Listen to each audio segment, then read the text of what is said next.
আলহামদুলিল্লাহ রবিল আলমিন আসসালাতাম আলা শফিল আম্বিয়া ইল মুরসালিন ওয়ালা আলিহি ও আসহাবিহি আজমাইন আম্মা বা'দ। আলহামদুলিল্লাহ, প্রিয় ভাই এবং বোনেরা, আসসালামু আলাইকুম রহমতুল্লাহ। আশা করি সবাই ভালো আছেন। মাঝে মধ্যে কিছু কথা শেয়ার করতে হয়, শেয়ার না করে পারি না। আমাদের সমাজ, রাষ্ট্রে এমন কিছু ঘটনা ঘটে, এমন ব্যক্তিরা এমন কিছু কথা বলে যেগুলা আসলে আমাদের জ্ঞান, বুদ্ধি, আকল ও বিবেকবোধে আঘাত করে থাকে। আমরা যদি রিপ্লাই না দেই, আমরা যদি এটার একটা রিয়েকশন না দেই, তখন কিন্তু এগুলো সমস্যা আরও বৃদ্ধি পায়, আরও বেশি আকারে ইসলামের উপরে আসে, মুসলিম সমাজের উপর এগুলা গ্রাস করে এবং ইসলামের বিরুদ্ধে কিছু কথা প্রতিষ্ঠিত হয়ে যায় যেগুলো আসলে মিথ্যা। আবার হচ্ছে কি, ইসলামোফোবিক একটা পরিবেশ সৃষ্টি হয়, যেরকম হাসিনার আমলে ইসলামোফোবিক পরিবেশ সৃষ্টি হয়েছে। তো কিছুদিন আগে, মনে হয় 2 দিন আগে, আমাদের বাংলাদেশের আইনমন্ত্রী মোহাম্মদ আসাদুজ্জামান তিনি একটা কথা বলেছেন কোন একটা অনুষ্ঠানে। তার কথাটা হচ্ছে এই, যে মাদক ও মৌলবাদ যেন সমাজকে গ্রাস করতে না পারে। মাদক ও মৌলবাদ যেন সমাজকে গ্রাস করতে না পারে। তার মানে কি, মাদক যেমন ক্ষতিকর, মৌলবাদও তেমন ক্ষতিকর ওনার দৃষ্টিতে।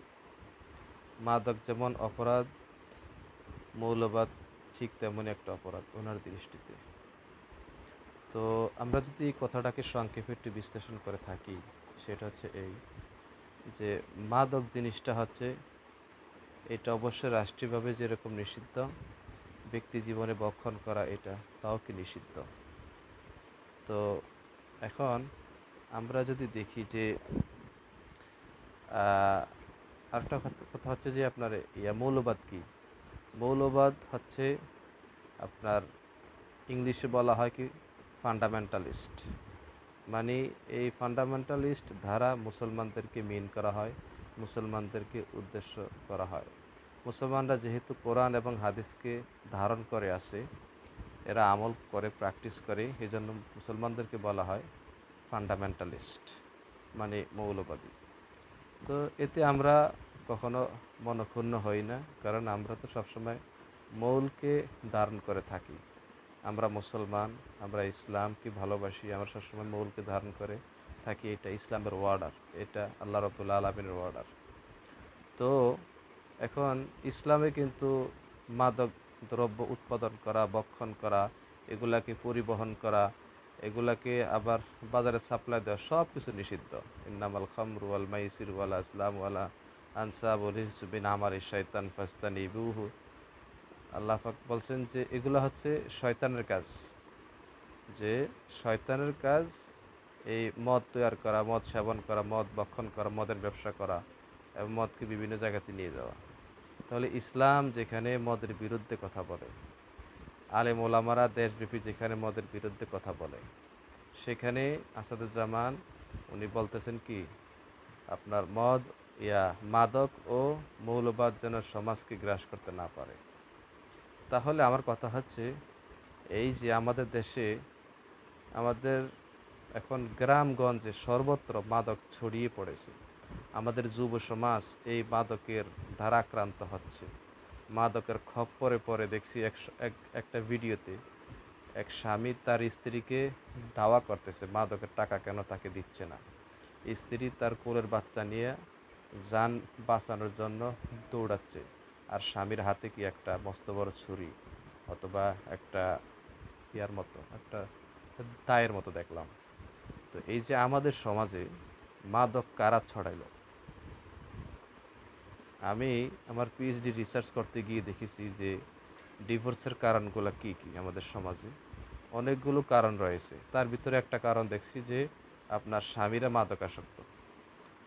বিশেষ করে গার্মেন্টস এলাকাগুলোতে আপনার স্বামীরা মাদকাসক্ত বেশি, এই জন্য স্ত্রীরা ওই মাদকাসক্ত স্বামীর অত্যাচারে, আপনার নির্যাতনে, আপনার এগুলা সহ্য করতে না পেরে তখন তারা স্বামীকে গিয়ে কাজী অফিসে ডিভোর্স দিয়ে আসে।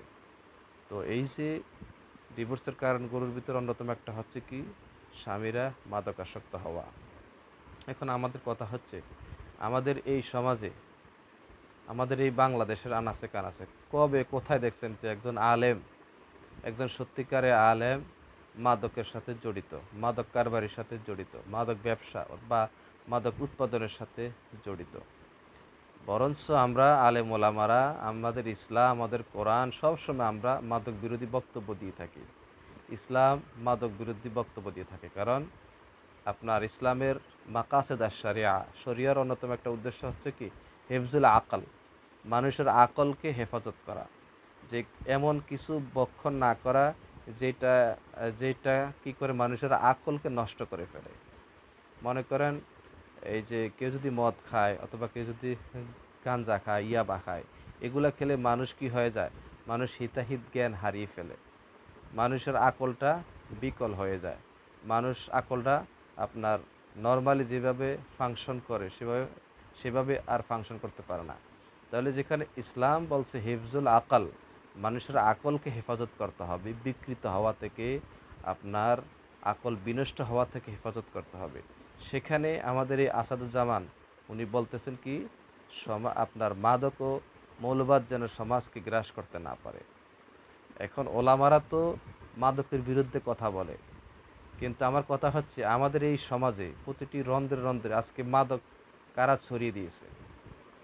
এইটা আপনি যদি উদ্ঘাটন করতে চান, ইনভেস্টিগেশন করতে চান, তাহলে দেখবেন আমাদের আসাদুজ্জামান, এই যে ওনাদের মতো মন্ত্রীরাই কিন্তু বাংলাদেশে এই আপনার মাদকের বিস্তারটা ঘটিয়েছে। আমরা সবাই জানি একজন মাদক মন্ত্রী হিসাবে আগের সরকারের নাম কি, মোদি, না মোদি না, বদি, বদি, উনি চট্টগ্রামের একজন এমপি। তো উনি যে মাদকের সাথে স্পষ্ট জড়িত ছিল এটা তো মিডিয়াতে স্পষ্ট হয়েছে। তো শুধু বদি না, বদি হয়তো বা কি মিডিয়াতে আসছে, এরকম অসংখ্য বদিরা আছে যারা এইভাবে জনগণের মাঝে মাদকের বিস্তার ঘটাচ্ছে, মাদকের ব্যবসা করে যাচ্ছে। তাহলে আলেম ওলামারা তো এটার সাথে জড়িত না, আলেম ওলামারা তো মাদকের সাথে জড়িত না, মাদকে জড়িত হচ্ছে আপনাদের মতো রাজনীতিবিদেরা। এখন একটা সমাজকে আপনার সুন্দর সমৃদ্ধ এবং আপনার নিট অ্যান্ড ক্লিন রাখার জন্য আলেমদের যেরকম আপনার অবদান ও গুরুত্ব থাকা দরকার, চেষ্টা প্রচেষ্টা থাকা দরকার, অনুরূপভাবে আমাদের রাজনীতিবিদদেরও ওরকম চেষ্টা প্রচেষ্টা থাকা দরকার। অতএব আপনি এখানে কি একটা কনক্লুশন টানছেন, সেটা হচ্ছে এই, মাদক ও মৌলবাদ যেন সমাজকে গ্রাস করতে না পারে। মৌলবাদ কখনো সমাজের জন্য হুমকি স্বরূপ নয়। এটা বাংলাদেশ, এটা মুসলমানদের সমাজ, এটা মৌলবাদদের দেশ, এটা এটা আপনার হিন্দুস্তান না, এটা হিন্দুস্তান না, এটা বাংলাস্তান, এটা বাংলাদেশ, এটা মুসলমানদের দেশ। আপনি এখানে মৌলবাদকে কি জন্য ওই মাদকের সে মারাত্মক হুমকি এ স্বরূপ দেখেন? শুধু শুধু মৌলবাদ বলে মুসলমানদেরকে হেয় প্রতিপন্ন করবেন না। আপনারা মাদকের ব্যবসা করেন, এটা স্পষ্ট, মাদক ব্যবসা বন্ধ করেন, আমাদের সমাজের ছোট ছোট বাচ্চাদেরকে এই মাদকের গ্রাস থেকে রক্ষা করুন। ক্ষমতায় আছেন, এখন যা ইচ্ছা তা বলতে পারেন না। মানুষ এখন অনেকটা সচেতন, কারা মাদকের ব্যবসা করে, কারা আপনার বিভিন্ন দেশ থেকে বাংলাদেশে মাদক ঢুকতে দেয়, এগুলা স্পষ্ট, এগুলা মিডিয়া জানে, এগুলা যারা আপনার চিন্তাশীল ব্যক্তি দেশ ও সমাজের, তারাই কিন্তু এটা বোঝে। তো আলেম ওলামারা আপনার সব সময় মাদকের বিরোধী, এবং সব সময় আলেম ওলামারা হচ্ছে এই দেশের, বাংলাদেশের মানুষদের জন্য রহমত স্বরূপ, বাংলাদেশের জন্য একটা রহমত স্বরূপ, এই দেশের রক্ষা কবচ আলেম ওলামারা। এদেশের মৌলবাদীরা হচ্ছে বাংলাদেশের রক্ষা কবচ। মৌলবাদীরা আছে বিদায় এই বাংলাদেশটা এখনো টিকে আছে, এই বাংলাদেশটা হিন্দুস্তান হয়ে যায়নি। মৌলবাদীরা আছে বিদায় আপনি এই বাংলাদেশের বর্তমান সরকারের আপনি অংশ হতে পারছেন। অতএব পিছনের দিকে তাকাবেন, হিস্ট্রি দেখবেন, আপনার ব্যাকগ্রাউন্ড দেখবেন, আপনি কার উসিলায় আজকে আপনি এতটুকু আসছেন। অতএব আমার মতে আপনার এই কথাটা অত্যন্ত ত্রুটিপূর্ণ, আপনি এমন কথা বলতে পারেন না। আমরা আপনার এই কথার প্রতিবাদ জানাই যে মাদক ও মৌলবাদ সমাজকে যেন গ্রাস করতে না পারে, এমন কথা আপনার এই কথাটা অত্যন্ত ন্যাক্কারজনক কথা, এটা অত্যন্ত একটা গর্হিত কথা, একটা অপরাধমূলক কথা। আপনি এই কথা থেকে ফিরে আসুন, এটা আমরা চাই। সালাম আলাইকুম।